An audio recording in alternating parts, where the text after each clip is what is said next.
ప్రభువైన యేసుక్రీస్తు నామములో అందరికీ హృదయపూర్వక వందనములండి. లేవియకాండము 20వ అధ్యాయము. మరియు యెహోవా మోషేకు ఇలాగు సెలవిచ్చెను, నీవు ఇశ్రాయేలీలతో ఇట్లనుము, ఇశ్రాయేలులోనే గాని ఇశ్రాయేలు ప్రజలలో నివసించు పరదేశంలోనే గాని ఒకడు ఏమాత్రమును తన సంతానమును మోలెకుకు ఇచ్చిన ఎడల వానికి మరణశిక్ష విధింపవలెను. మీ దేశ ప్రజలు రాళ్లతో వాని కొట్టవలెను. ఆ మనుష్యుడు నా పరిశుద్ధ స్థలమును అపవిత్రపరచి నా పరిశుద్ధ నామమును అపవిత్రపరచుటకు తన సంతానమును మోలెకుకు ఇచ్చెను గనుక నేను వానికి విరోధినై ప్రజల్లో నుండి వాని కొట్టివేతును.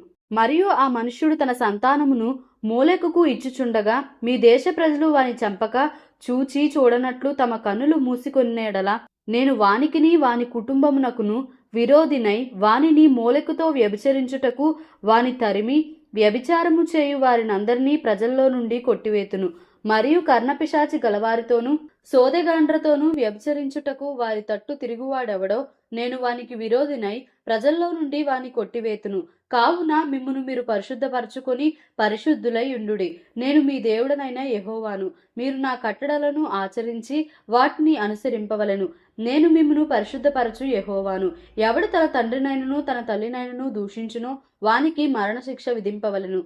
వాడు తన తండ్రినో తల్లినో దూషించెను గనుక తన శిక్షకు తానే కారకుడు. పరుని భార్యతో వ్యభిచరించిన వానికి అనగా తన పొరుగువాని భార్యతో వ్యభిచరించిన వానికి ఆ వ్యభిచారిణికిని మరణశిక్ష విధింపవలెను. తన తండ్రి భార్యతో శయనించిన వాడు తన తండ్రి మానాచ్ఛాదనమును తీసెను. వారిద్దరికిని మరణశిక్ష విధింపవలెను. తమ శిక్షకు తామే కారకులు. ఒకడు తన కోడలితో శయనించిన ఎడల వారిద్దరికిని మరణశిక్ష విధింపవలెను. వారు వారి వరసలు తప్పిరి. వారి ప్రాణాపరాధము వారి మీద నుండును. ఒకడు స్త్రీతో శయనించినట్టు పురుషునితో శయనించిన ఎడల వారిద్దరూ హేయక్రియలు చేసిరి గనుక వారికి మరణశిక్ష విధింపవలెను. తమ శిక్షకు తామే కారకులు. ఒకడు స్త్రీని ఆమె తల్లిని పెండ్లి చేసుకున్న ఎడల అది దుష్కామ ప్రవర్తన. దుష్కామ ప్రవర్తన మీ మధ్య నుండకుండా వారిని అగ్నితో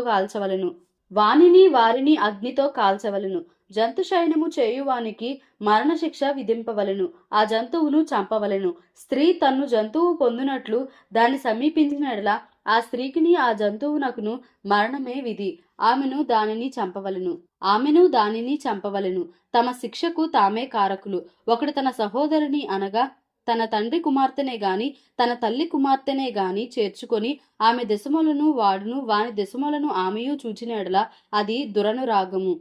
వారికిని తమ జనుల ఎదుట మరణశిక్ష విధింపవలెను. వాడు తన సహోదరుని మానాచ్ఛాదనమును తీసెను, తన దోష శిక్షను తాను భరించును. కడగానున్న స్త్రీతో శయనించి ఆమె మానాచ్ఛాదనమును తీసిన వాడు ఆమె రక్తధారాచ్ఛాదనమును తీసెను. ఆమె తన రక్తధారాచ్ఛాదనమును తీసివేసెను. వారి ప్రజల్లో నుండి వారిద్దరిని కొట్టివేయవలెను. నీ తల్లి సహోదరి మానాచ్ఛాదనమునే గాని నీ తండ్రి సహోదరి మానాచ్ఛాదనమునే గాని తీయకూడదు. తీసినవాడు తన రక్త సంబంధి యొక్క మానాచ్ఛాదనమును తీసెను.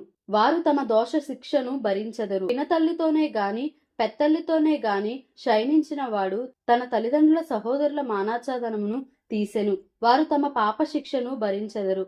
సంతానహీనులై మరణమగుదురు. ఒకడు తన సహోదరుని భార్యను చేర్చుకొని ఎడల అది హేయము. వాడు తన సహోదరుని మానాచ్ఛాదనమును తీసెను. వారు సంతానహీనులై ఉందురు. ఒకడు తన సహోదరుని భార్యను చేర్చుకొని ఎడల అది హేయము. వాడు తన సహోదరుని మానాచ్ఛాదనమును తీసెను. వారు సంతానహీనులై ఉందురు. కాబట్టి మీరు నివసించినట్లు నేను ఏ దేశమునకు మిమ్మును తీసుకొని పోవుచున్నానో ఆ దేశము మిమ్మును కక్కివేయకుండునట్లు మీరు నా కట్టడలన్నిటినీ నా విధులన్నిటినీ అనుసరించి నడుచుకొనవలెను. నేను మీ ఎదుటి నుండి వెళ్ళగొట్టుచున్న జనముల ఆచారములను బట్టి నడుచుకొనకూడదు. వారు అట్టి క్రియలన్నీ చేసిరి గనుక నేను వారి యందు అసహ్యపడితిని. నేను మీతో చెప్పిన మాట ఇదే, మీరు వారి భూమిని స్వాస్థ్యముగా పొందుదురు. అది అనగా పాలు తేనెలు ప్రవహించు ఆ దేశము మీకు స్వాస్థ్యముగా ఉండునట్లు దాన్ని మీకిచ్చెదను. జనములలో నుండి మిమ్మును వేరుపరచిన మీ దేవుడనైన యెహోవాను నేనే. కావున మీరు పవిత్ర జంతువులకును అపవిత్ర జంతువులకును పవిత్ర పక్షులకును అపవిత్ర పక్షులకును విభజన చేయవలెను.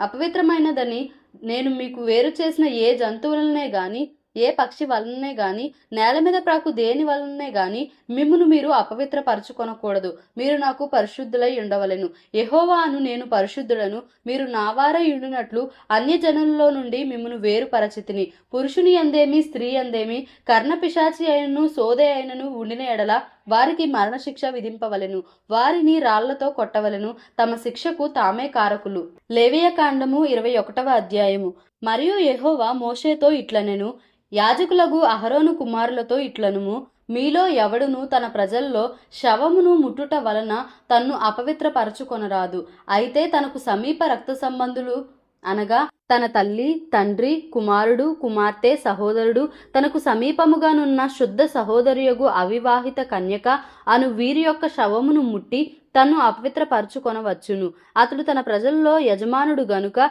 తన్ను అపవిత్రపరచుకొని సామాన్యునిగా చేసుకొనరాదు. వారు తమ తలలు బోడి చేసుకొనరాదు, గడ్డపు పక్కలను క్షౌరము చేసుకొనరాదు, కత్తితో దేహమును కోసికొనరాదు. వారు తమ దేవునికి ప్రతిష్ఠితమైన వారుగా ఉండవలెను.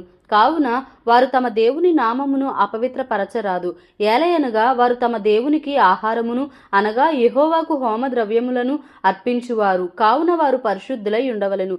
వారు జారస్త్రీనే గాని భ్రష్టురాలినే గాని పెండ్లి చేసుకొనకూడదు.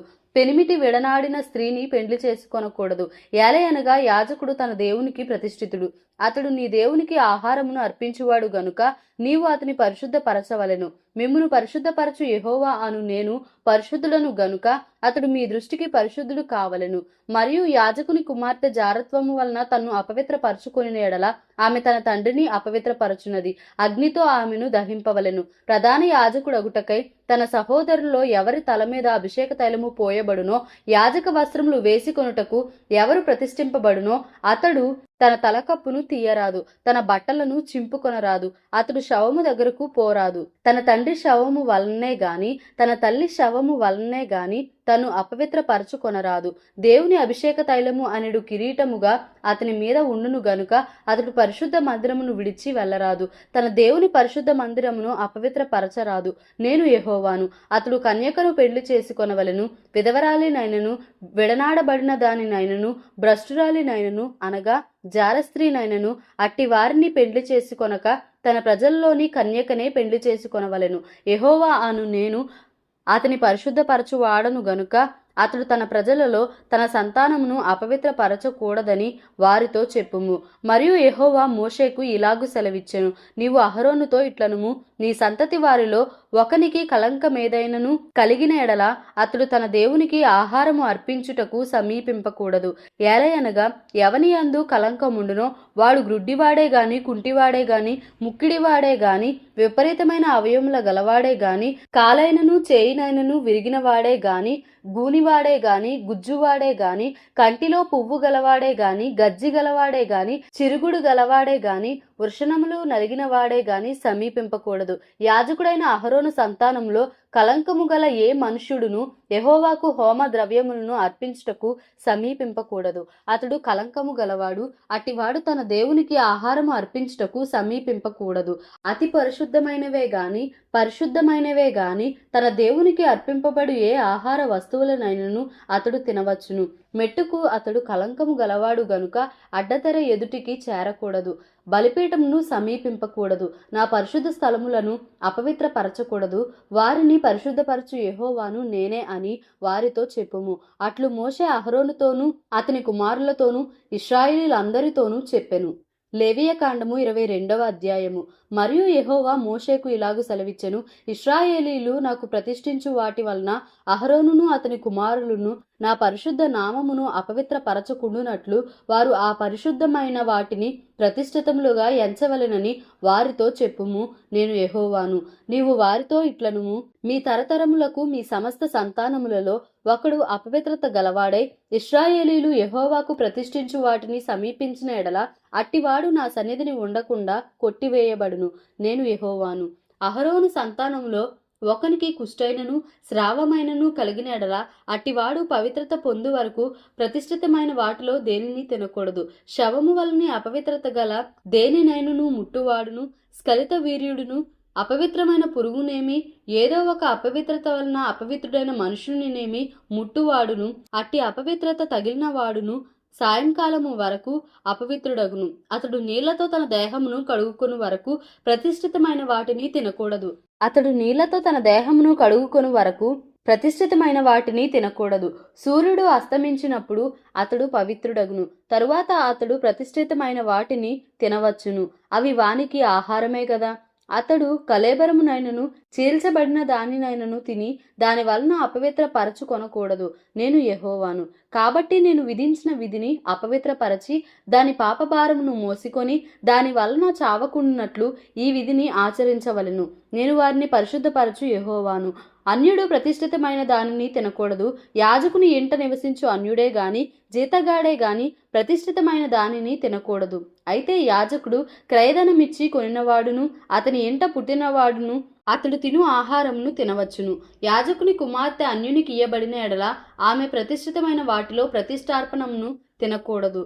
యాజకుని కుమార్తెలలో విధవరాలే గాని విడనాడబడినదే గాని సంతానము లేని ఎడల ఆమె తన బాల్యమందు వలె తన తండ్రి ఇంటికి తిరిగి చేరి తన తండ్రి ఆహారమును తినవచ్చును గాని అన్యుడెవడును దాన్ని తినకూడదు. ఒకడు పొరపాటున ప్రతిష్ఠితమైన దానిని తినిన ఎడల వాడు ఆ ప్రతిష్ఠితమైన దానిలో 5వ వంతు కలిపి దానితో యాజకునికి ఇయ్యవలెను. ఇశ్రాయేలీయులు ప్రతిష్ఠితమైన వాటిని తినుట వలన అపరాధమును భరింపకుండునట్లు తాము యెహోవాకు ప్రతిష్ఠించు పరిశుద్ధ ద్రవ్యములను అపవిత్రపరచకూడదు. నేను వాటిని పరిశుద్ధపరచు యెహోవానని చెప్పుము. మరియు యెహోవా మోషేకు ఇలాగు సెలవిచ్చెను, నీవు అహరోనుతోనూ అతని కుమారులతోనూ ఇశ్రాయేలీయులందరితోనూ ఇట్లు చెప్పుము. ఇశ్రాయేలీయుల ఇంటి వారిలోనే గాని ఇశ్రాయేలీయులలో నివసించు పరదేశుల్లోనే గాని ఎవడు యెహోవాకు దహనబలిగా స్వేచ్ఛార్పణములనైనను మొక్కుబళ్ళనైనను అర్పించునో వాడు అంగీకరింపబడినట్లు గోవులలో నుండి అయినను గొర్రె మేకలలో నుండి అయినను దోషము లేని మగదానిని అర్పింపవలెను. దేనికి కలంకముండునో దానిని అర్పింపకూడదు. అది మీ పక్షముగా అంగీకరింపబడదు.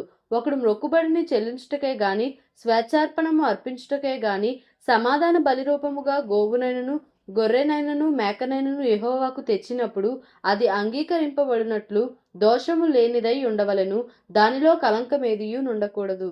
గ్రుడ్డిదేమి కుంటిదేమి కొరత గలదేమి గడ్డగలదేమి గజ్జిరోగము గలదేమి చిరుగుడు గలదేమి అట్టి వాటిని యెహోవాకు అర్పింపకూడదు.